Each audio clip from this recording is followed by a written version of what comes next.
الشيطان الرجيم. بسم الله الرحمن الرحيم.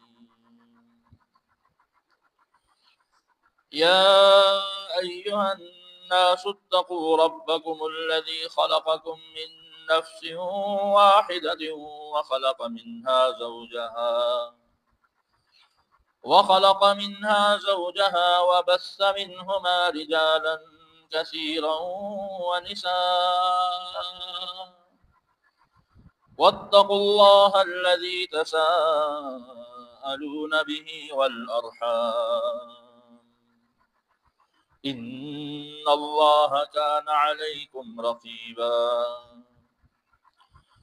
وآتوا اليتامى أموالهم ولا تتبدلوا الخبيث بالطيب ولا تأكلوا أموالهم إلى أموالكم إنه كان حوبا كبيرا.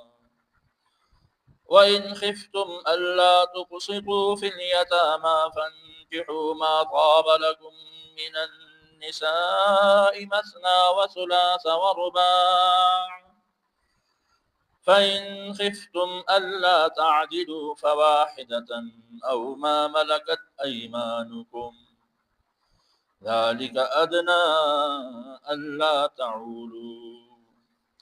وآتوا النساء صدقاتهن نحلة فإن طبن لكم عن شيء منه نفسا فكلوه هنيئا مريئا. صدق اللہ العظیم.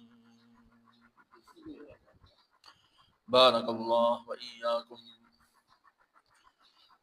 گزشتہ درس میں سورہ نساء کا اور سورہ آل عمران کے ربط کا خلاصہ عرض کیا تھا. سورہ نساء میں اللہ رب العالمین نے احکام کو زیادہ بیان فرمایا ہے چونکہ یہ مدنی ہے. ہجرت کے بعد نازل ہوئی جناب نبی کریم صلی اللہ علیہ وآلہ وصحبہ وسلم پر، اور ہجرت کے بعد جتنی صورتیں نازل ہوئی ہیں ان میں احکامات اور انسانی زندگی کے برتنے کے، انسان کے ساتھ متوجہ ہونے اور پیش آنے والے جتنے معاملات ہیں ان پر بھرپور یعنی ان کی طرف رہنمائی کی گئی، توجہ دلائی گئی.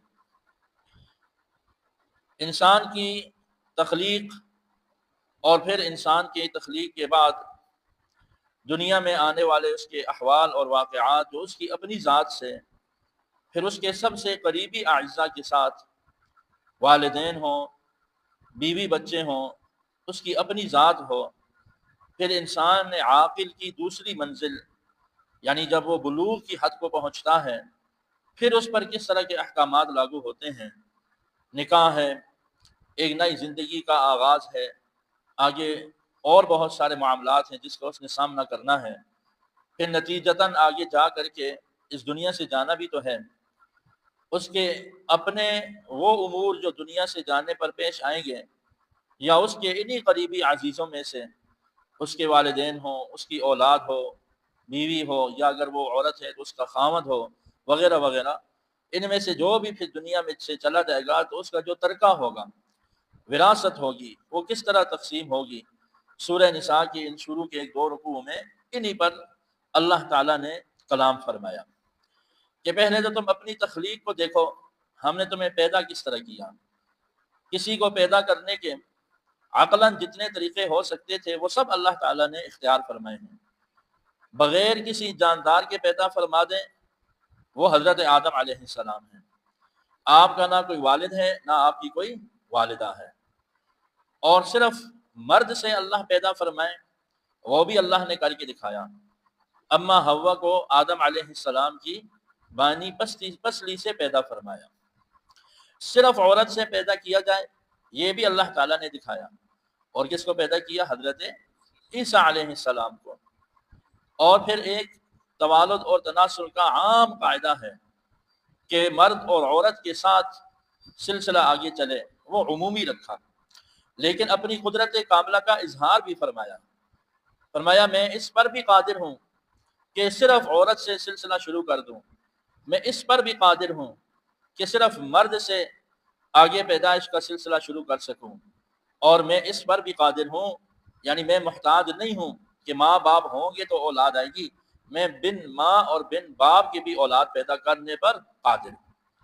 اپنی تخلیق کے یہ سارے مرحلے قرآن کریم میں مختلف جگہوں پر ارشاد بھی فرمائے۔ وَخَلَقَ مِنْهَا زَوْجَهَا، حضرت آدم علیہ السلام کا فرمایا نا، یہ آپ کے سامنے آنے والا ہے۔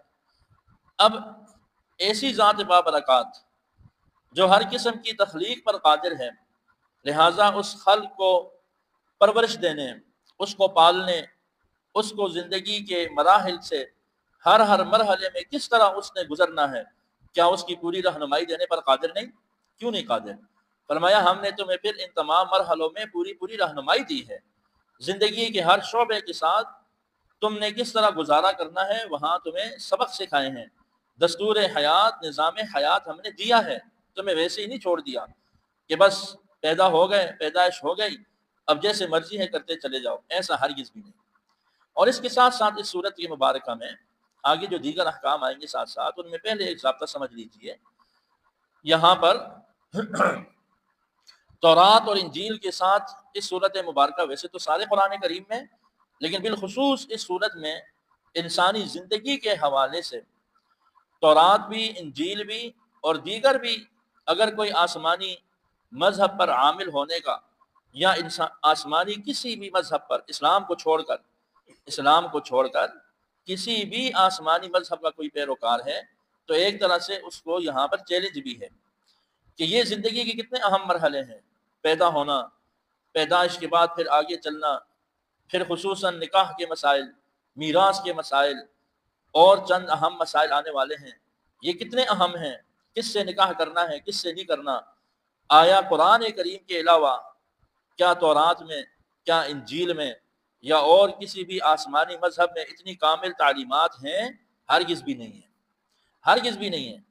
آج بھی ایک یہودی وہ میراث کے کئی مسائل میں صرف تورات سے رہنمائی لے، کبھی بھی نہیں ہو سکتا۔